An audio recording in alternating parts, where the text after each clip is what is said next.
Sup guys, here we are in another video.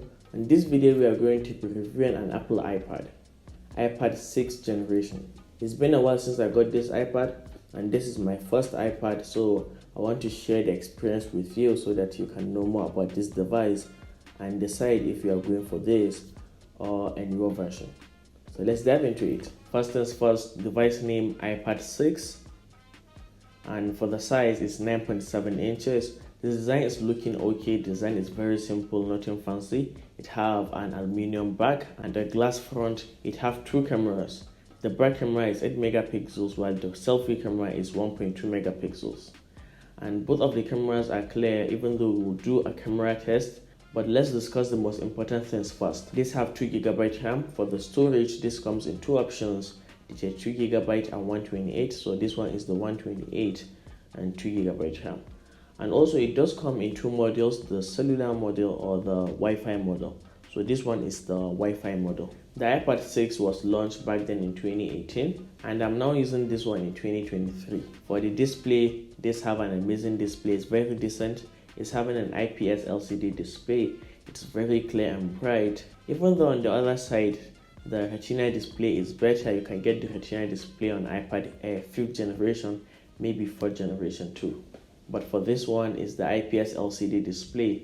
It's looking good though. One thing impressed me though, you can update this iPad to iPad OS 17. And right now iPad OS 17.1 is the latest update, so you can have the latest update on this iPad. It does record videos at 1080p at 30 frames per second and 720p too. For the sound, it does have a headphone jack and also the speakers work well. They are stereo speakers.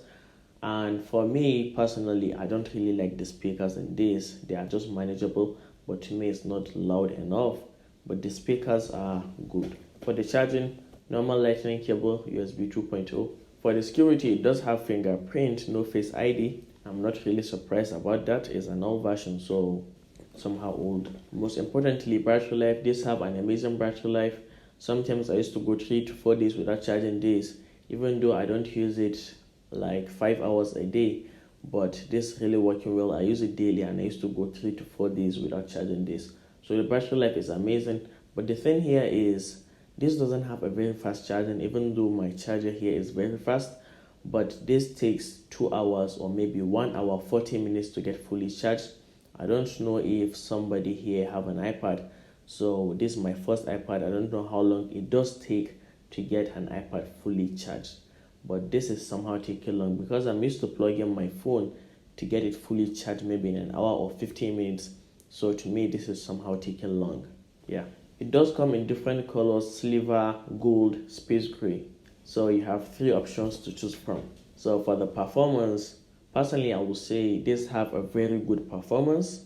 Depending on what you are going to be doing with it. For me, I just create documents on this. I did documents, send emails, make research and so on. So the performance is okay. Even though you can watch YouTube, play games, the performance is really good. But if you are going to be doing something like video editing, 3D design and things like that, I don't recommend you getting this.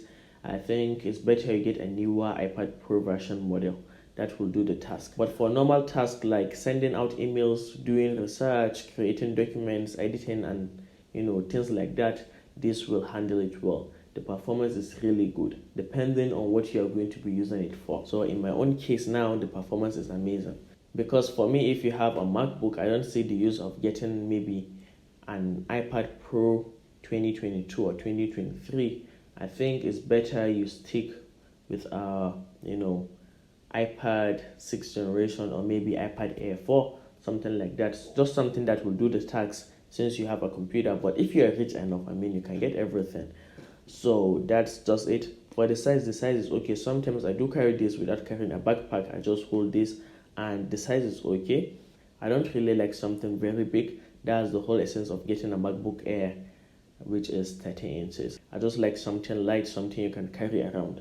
So for the size and the weight, this is okay. And now we are going to be doing the camera test. So this is a footage recording straight from the iPad back camera, and this is okay with 0 edits. It's looking well. Also, this is a clip recording straight from the iPad front selfie camera. This is also looking manageable. in case for FaceTimes and Zoom video calls. So for the price, you can get this around £200, £180, something like that. And for that price, this is certainly worth it. But if you want a newer model, you can go for the iPad Air 5th generation, maybe iPad Pro and things like that. But for me, this works well. It does everything I need. If I need to do video editing or any heavy task, I just throw it at my MacBook and it also handles it well. So one of the best features on iPads is the multitasking feature. The ability to be scrolling in a web page and also at the same time typing or creating an email. It's just amazing. You can do two things at once, which is time saving, and I really like the feature a lot. There are also a lot of other iPad features I would like to share with you, some hidden features that will make your workflow even much faster and efficient, even much easier. I'll make a separate video dropping all 10 hidden features of the iPad, so make sure to subscribe so that you won't miss that video. That's basically it for this video. Thanks for watching till end. Until then, I'll meet you guys on the next one. Peace.